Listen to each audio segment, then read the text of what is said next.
Hello everybody, welcome back to my YouTube channel. Thank you guys so much for being here. If you watched my previous video, it was a little more fun, but I would say this video is going to be more important. So I made this channel because I want to talk about true crime cases, and that's exactly what we're going to do today. I'm sure almost all of you have heard about this case in the last week. I wasn't originally going to cover it, but this case shows that the more people show those missing persons photos, the more they share what they know on whether it's social media or Facebook, the more that we share, the more successful that the investigation can be. Kind of want to keep that going. Before we start, the person of interest in this case for possibly murdering the victim, he is quote unquote missing or perhaps on the run. So I'm going to leave a timestamp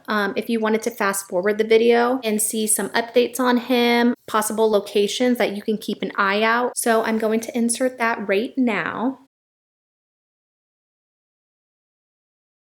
So in honor of the victim that we're going to talk about today, she mentioned in the past that she does not drink. And this is Crime and Cocktails. I drink on here. So in honor of her, we are going to use this alcohol removed wine. I'm not sure if it's called Frey or Free. I got this when I was pregnant because obviously I couldn't drink. Sounds like someone's peeing. Kind of tastes like wine, but I would say it tastes more like a grape juice. And a funny story, when I was pregnant, I had a glass of this obviously, and my mom came over to my house. She had no idea that this existed. So we wanted to do a little prank on her. I had my 5-year-old pretend to drink out of the glass. And my mom's just like, what? Just said, oh, it's okay, Mom. It's just a little glass of wine. Like, she'll be fine. I don't know if she didn't want to overstep any boundaries. She's like, Megan. That's a fun little story. I wanted to start off on a funnier story. The case that we're going to talk about is a little heavy. It's a very hot topic right now. Understandably, a very hot topic. Today, we're going to talk about the disappearance and the possible murder of Gabby Petito. I'm going to start from the beginning and I'm going to give you guys a timeline of how it all went down. Gabby Petito and Brian Laundrie. Gabby Petito was a 22-year-old young woman, and she was previously engaged to her boyfriend, Brian Laundrie, who was 23 years old. Gabby was a beautiful girl. She had blonde hair, blue eyes. She was pretty petite, about 5'5" and 110 pounds. So Gabby enjoyed nature. She loved yoga, eating healthy. She was once a nutritionist at I think it was a juice bar. I know what everyone's thinking. Of course, this is the type of person that we would put in major headline stories because she's so beautiful and because she's active on social media. But this case is more than just about another pretty girl. This case has so many twists and turns. It's across multiple states. The FBI was involved, and there's so many questions that are left unanswered. Most of the information that we have gotten to complete this timeline were from outside sources that didn't even know Gabby personally. It's pretty unbelievable. It's frustrating to a high extent. And there's so much we're just waiting to learn. Like right now, I'm keeping my phone on me in case there are any updates on Brian Laundrie's whereabouts. They're both originally from Long Island, New York, but when they started dating in 2019, the couple lived with Brian's parents in Northport, Florida. In July of 2020, the two got engaged. There's different articles. Some say that the couple decided that they were too young to get married and they went back to being boyfriend and girlfriend. Another article says that they postponed the wedding due to the coronavirus. But at the end of the day, they were officially a couple. So the two of them went to Blue Point, New York in June to attend Gabby's younger brother's high school graduation. And from there, in early July, they were to depart their renovated van, converted it into a home on wheels because they wanted to do a cross-country road trip. And this was supposed to last about 4 months. As you'll find out here, the trip was unfortunately cut short. This was supposed to be like a dream for them. I mean, who doesn't love to travel and who wants to visit these beautiful national parks across America? This case shows you that what people put out on social media is not necessarily their reality. Our realities don't always align with our virtual selves. A lot of people compare Brian Laundrie, the boyfriend, they compare him to Chris Watts because it shows that you honestly never know the person that you're with. You don't know their thoughts, their inner demons. You could be with them all day long, but ultimately, we really don't know anyone. Well, do you guys believe that? I mean, I believe that. Do you really know the person that you are sitting next to right now? I'm going to give a timeline of the beginning towards the end of their road trip. I'm also going to insert a map right now so you get a visual understanding of where they were heading. As you can see from the top right, they leave New York and then they headed west, and their ultimate goal was to end up in Yellowstone National Park.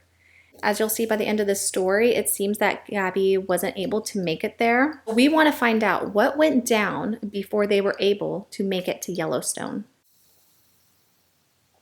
Their first stop was in Kansas at the Monument Rocks on July 4th, and they posted photos from that location. From there, on July 8th, they visited Colorado Springs.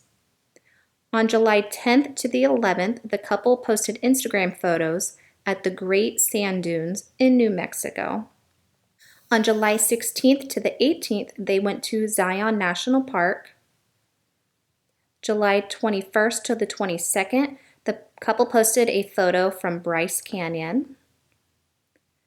July 26th, they posted a photo at the Mystic Hot Springs in Utah. And July 30th to the 31st, photos were posted from Canyonlands.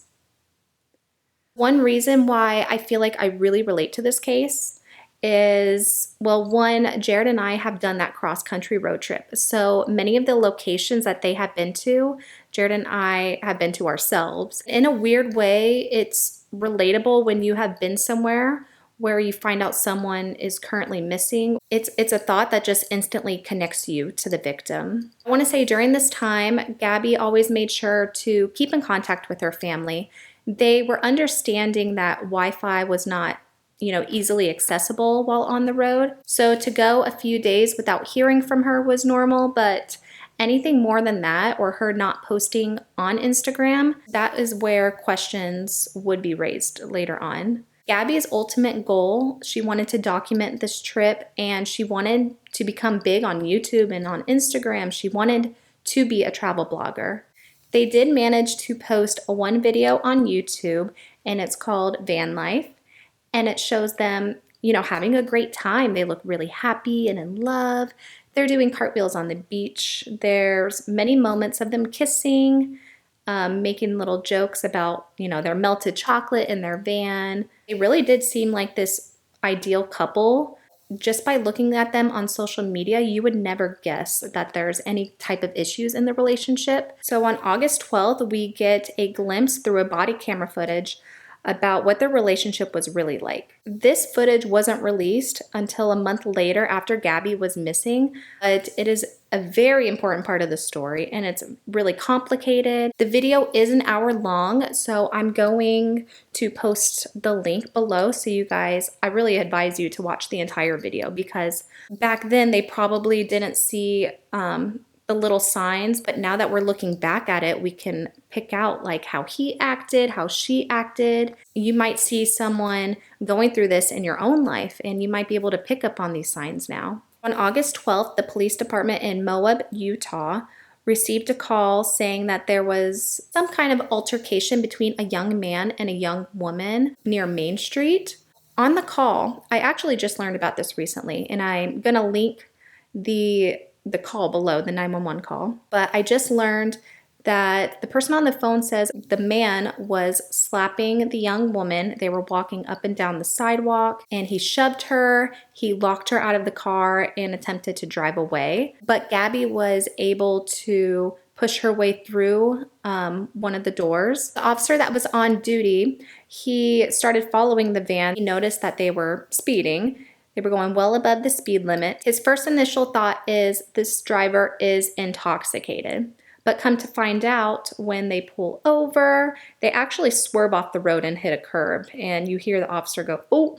But when he ended up talking to them, he realized that they didn't drink. So what happened? To make this hour-long video short, I kind of just want to give like a little overview of it. Gabby was crying hysterically, saying that the two were fighting all morning. Originally, it started with Brian getting into the van with dirty feet, and it kind of just escalated from there. She was really stressed out. Her anxiety was at an all-time high because she was trying to make this travel blog successful. And she does mention that Brian really didn't think she could do it, and he was kind of a downer, which I know this doesn't really seem like too big of a deal, but that's simply the person that you're with not supporting you. That could lead up to other things. Couple was fighting all morning.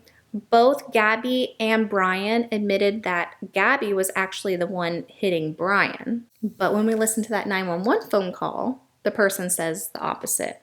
I honestly don't know what to think of that. Gabby explains that she has OCD.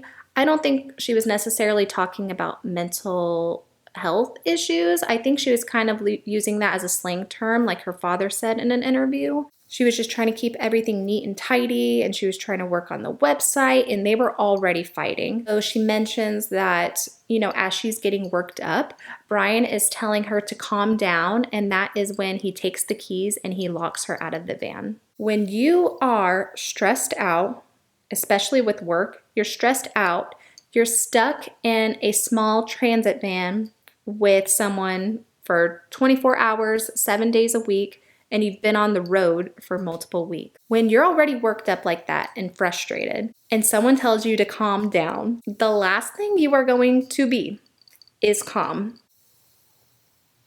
It's important when you watch this footage that you notice Gabby is extremely emotional and she's very apologetic and feels guilty for how she acted towards her boyfriend. Where on the other hand, when police was questioning him, he seemed very hyper and very talkative, and he was smiling at most points, which could be the adrenaline that he mentioned. But it's really aggravating to know that he was more kind of chill about the whole thing, like it wasn't that big of a deal, and Gabby, like, it hurt her heart.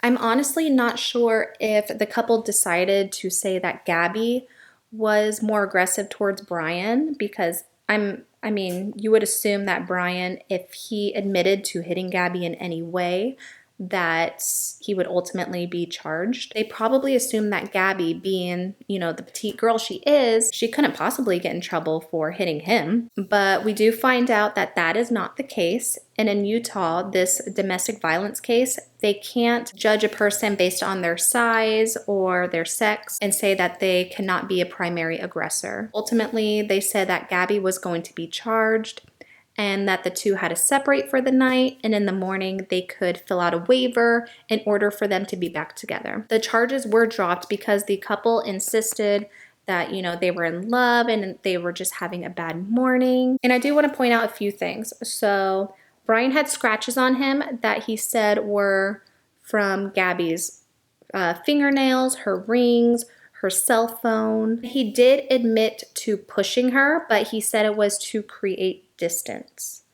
Gabby says he pushed her along the face, which, I think that's pretty aggressive. I can't be the only one that thinks that. Another thing that's irritating is everything that he admits to doing to Gabby, he sort of downplays, and he makes it sound like, oh, well, I did this because it was her fault. She was the reason I was doing this. Whereas Gabby, she was taking full responsibility. She was taking accountability for her actions. So that's another thing I think we should look out for in any kind of relationship that maybe you're going through or your friends are going through. When only one party is taking accountability, it's not going to be a successful relationship at the end of the day. Both people need to realize what they could have done differently and come together. And Brian just seems to be playing this victim card throughout the video. And yet another thing I want to point out is the police officer asked, is Brian patient with Gabby? Her response is that he gets frustrated, but I will come back to that topic a little later on in the video. The two separate for the night. Brian gets put up in a nice little hotel and Gabby gets the van. I'm just gonna make this face right here because that really annoys me. But it seemed the very next day the couple was just right on track. As far as we know from social media, they did post photos from the Arches National Park, which was right by where they got pulled over. He posted photos from that park the very next day. Obviously, he doesn't talk about their encounter. We're going to continue on to this timeline. I'm going to put the map up one more time so you can kind of see where we are at this point. And the couple continues heading west. On August 21st, the couple made it to Salt Lake City, Utah, where they stayed in a hotel for a couple nights. And, she calls her family, makes some FaceTime calls, and Gabby's dad even ordered Uber Eats for them. On August 24th, when they left this hotel, that was most likely the very last sighting that the public had of Gabby. From here, they were to head to Grand Teton National Park in Wyoming. I believe it was this day or the following day that Gabby made her final phone call to her family. This is also when she made her last Instagram post saying Happy Halloween. I know there are people out there that are picking apart this picture, I think it was because this photo was originally taken in Colorado. It was basically taken in a location that they were not currently at. People are wondering, did Brian do something earlier and then posted this photo? But I'm not really on that train. Gabby was for sure alive on the 24th because she made phone calls and possibly made a phone call on the 25th. I honestly can't remember. I feel like it would have been too much work for Brian to have done something to her and then that very same day post a photo saying Happy Halloween. I feel like maybe she hadn't taken any pictures during that time, so she just decided to go back and post a photo that she didn't previously put on her Instagram. After this day, this is when the story starts getting crazy. This is when it all went down. As of now, we know Gabby's body was found outside of the Wyoming park in the Spread Creek camping area on September 19th, just a few days ago. It's really sad because the world was really hoping that, best case scenario, they would find Gabby just out in the wilderness, struggling for survival, but we were just hoping she was alive. So to get the news that remains were found that were consistent with Gabby's description, it was gut-wrenching for everybody. What's crazy about her being found in this area is that on August 27th, there were YouTubers, they call themselves Red, White, and Bethune, and they actually saw the news coverage of this case and were told to look back at the footage because they were at the Spread Creek campground area on that day.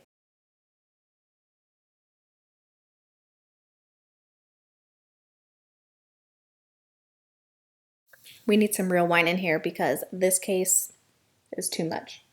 The coverage of the story has been amazing, and the most unexpected and amazing piece of evidence came forward that was brought to our attention was actually from a TikToker. Her name is Miranda Baker, and she says on August 29th, she picked up Brian while he was hitchhiking, and they were heading to Jackson Hole. Basically, it's south from Brian and Gabby's destination to Yellowstone National Park. So Miranda Baker was with her boyfriend and they noticed this hitchhiker. He had on hiking gear. He had a little scruff on his face, but they said he seemed really nice and he was heading to Jackson, and they as well were heading to Jackson Hole, Jackson Hole. So he offered them $200 to get a ride from them. What's interesting to point out about this that I think I heard on a podcast, but when you look back at the body cam footage with the police officers, they do ask Brian, do you have any money for food and a hotel tonight? And he says no. So Brian offering $200 to this couple that picked him up and was giving him a ride, where did that money come from? That I'm a little confused on that part. They start heading south. Miranda Baker actually put up like a map on her phone to show you guys exactly where they were heading. And she says the closer they got, and she once again mentioned that they were going to Jackson Hole, he started getting very antsy and very eager to get out of the vehicle. Why was he in such a hurry to get out of the vehicle? At this time, we have no clue. I'm thinking that Jackson Hole would pass the location of the van, and he didn't want to go too far because he probably didn't know the route to get from Jackson Hole to where his van was located at Spread Creek. He probably only knew the trail that he had currently been on for the last few days. So yeah, he told Miranda and her boyfriend that he had been hiking for the last few days, and he was on this road trip with his wife, but his wife stayed back at a campground that was kind of off the grid, which that in itself is weird. Like, why would you go on a camping trip with your wife and then decide to not go on a hike with your girl? Why would you spend days camping by yourself? He tells them, he's been sleeping on the ground and camping for all these days. But Miranda Baker says something that makes me think this girl needs to be an investigator. She says when she picked him up, she did notice that his hiking boots were dirty, but that was the only thing on him that was dirty. He wasn't smelly, and you would think of being out in the wilderness for a few days, you would have, some type of stench. Yeah, he seemed, pretty clean for the most part, so that is something to take a note of. These pieces of information that came from the sources that didn't know who Gabby was in real life, they added points to this timeline. We know that the van was in this area on the 27th, and from the 27th to the 29th, Brian was probably, doing whatever he was doing with Gabby. We know August 29th, he was alone. Officially, where was Gabby before the 29th? Today is Tuesday, September 21st. And we're supposed to get the autopsy report on Gabby. I'm not sure if they're going to release it to the public, but I'm sure once that report comes back, hopefully we'll have a better understanding of what exactly went down. So that very next day that Brian was hitchhiking with Miranda and her boyfriend on August 30th, Gabby's mom receives a text message from Gabby, and all it said was no service in Yosemite. Okay, so at this point, she's thinking that's where her daughter is and that's where her future son-in-law is. So that is officially the last text message that anyone in Gabby's family had received from her. And, days pass and it's normal. There's no service in Yosemite in their minds. More and more days pass and they start getting worried. So Gabby's mom lives in New York and Gabby's with her stepdad. And Gabby's dad lives in Florida, and neither of the two heard from either Brian or Gabby. Another week passes by, and it's September 10th, and the parents are like, they're trying to get in contact with Brian Laundrie's family, his parents, but no one's saying anything. No one's even answering their calls. No one's getting back to them. And at this point, they're worried about their daughter, but they're also worried about Brian. Like, what if something happened to both of them? Gabby's dad had enough. And since he was down in Florida and knew where his daughter lived with her boyfriend's parents, he went over to the house. And no one really knows what was said during that time. He threatened to call the police and they still weren't speaking up. That's exactly what he did. He made a missing persons report for his daughter, and her mom in New York did as well. So the very next day on September 11th, the Northport Police Department, they head over to the Laundrie home. And when they get there, instead of finding parents that were worried about their son, they learn that Brian has been home for over a week.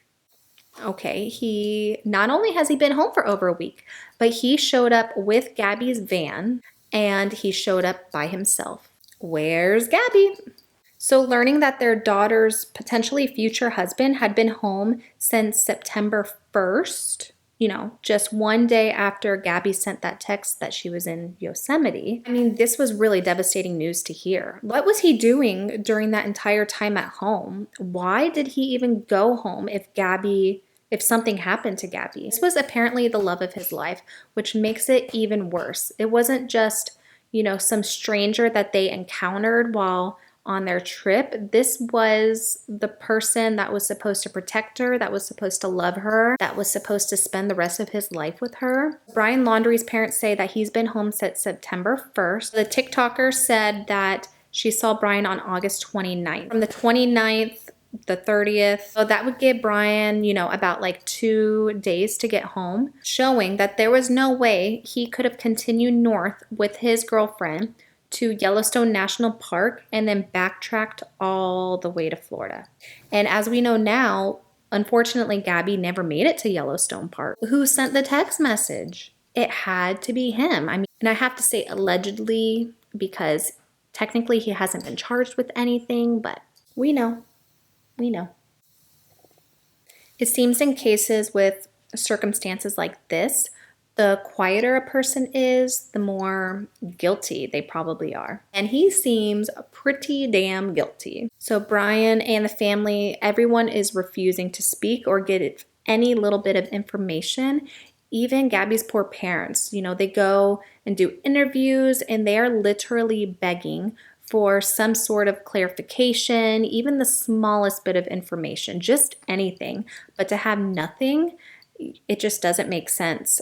As a parent, I would think that they wanted to do the right thing for the Petito family and they wanted to, give them something because they were going through something so traumatic and sad.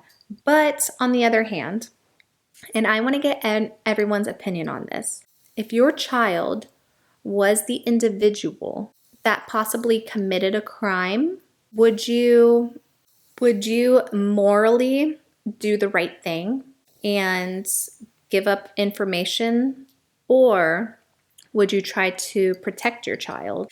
Because I'm not in this case, so it's really hard to say as an outsider. I mean, we can say I would have done this all day long, but you really don't know unless you're in that situation. Me as an outsider, I'm saying, well, the right thing to do is to tell the Petito family anything you know, but that is at the expense of your own child. So yeah, I'm just curious. Would you be willing to emotionally hurt another family in order to defend your own child, or would you turn them in?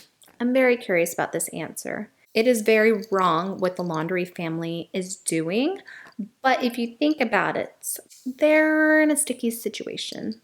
Obviously, Brian's parents know more than they're letting on. They're withholding probably so much useful information. And it's even crazier because Gabby lived with them. You would think that they would be worried about her and care about her enough to want to give the family a little more insight as to what went down with their son, some bit of clarification, or even an indication that something may have happened and that the police should look in this area. But instead to be radio silent, I mean, that's pretty evil. Brian and his family members all refused to make any sort of statements on advice of counsel. So the only person that really spoke out was Brian's sister. I'm sure that she has no idea, what's going on at this point or what happened. All she says is she hopes, they find Gabby and she makes it home safely because her children love and adore her.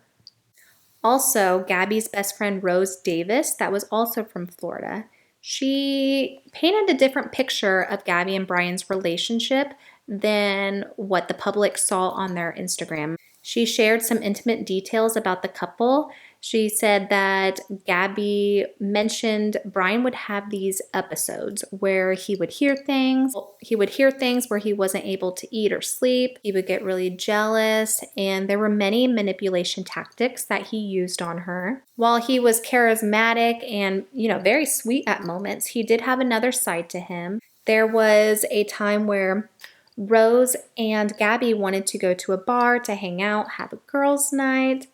And on the way to Rose's house, Gabby noticed that her ID was missing. It was Brian that hid it from her because he was trying to prevent her from going out due to those jealousy issues. So ladies and men, never let the person that you're dating tell you what you can and cannot do. Rose was, aware that Brian did have another side to him.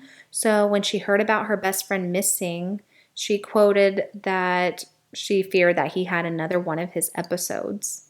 On September 14th, just a few days after Gabby was reported missing, it turns out that this was the last day anyone saw Brian. Apparently, he told his parents that he was, I think it's called the Carlton Reserve, and he was going to go on a hike. I don't know why that makes any sense to the parents. If your son's involved in an open investigation, why would you say, okay, sweetie, have fun on your nature adventure? It makes no sense. I mean, they're not cooperating with the police or the FBI, so they could totally be making this up. And a reason I think that is because they didn't report their son Brian missing for 3 days. He left the house on September 14th, and it was September 17th, 3 days later, that police decided to come to Brian's house to ask him questions. And the family says, oh, we haven't seen him since Tuesday. They say that he went to this reserve and they dropped the van off at the reserve on Thursday so that Brian could, drive it back home. It seems as though the parents and the van are like related in some way, like they had something more to do with this case. This is why I felt bad for them initially, but now I'm kind of like, there's something else going on here. There's probably a bigger picture that none of us can even imagine. When Brian was reported missing on September 17th, of course, the entire world is saying he's hiding. He's not missing, he's hiding.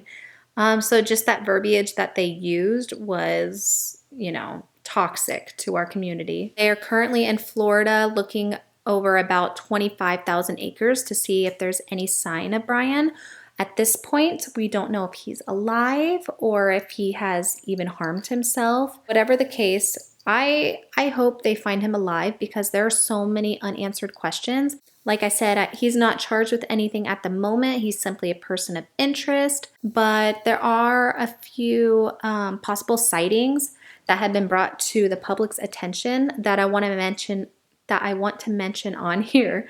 I don't know why I can't talk today, but I want to mention it on here because even though this channel is small, you never know who's watching, who could be in these areas that Brian could possibly be located. He knows nature. He knows how to survive in the wilderness, I'm sure. So that's why it's important to look everywhere. But here are some things we have learned about his disappearance. So Gabby used an app called All Trails. I actually have that app on my phone as well. But it showed all the locations that her and Brian had previously visited. And the most current location, her cell phone pinged in Puerto Rico. Why was her phone in Puerto Rico? See, I have two theories on this one. I really have no idea what happened, but I have two theories. My camera almost died, so let me just take a little wine break. Well, non-alcohol wine. So when it comes to the whole Puerto Rico thing, I have two theories.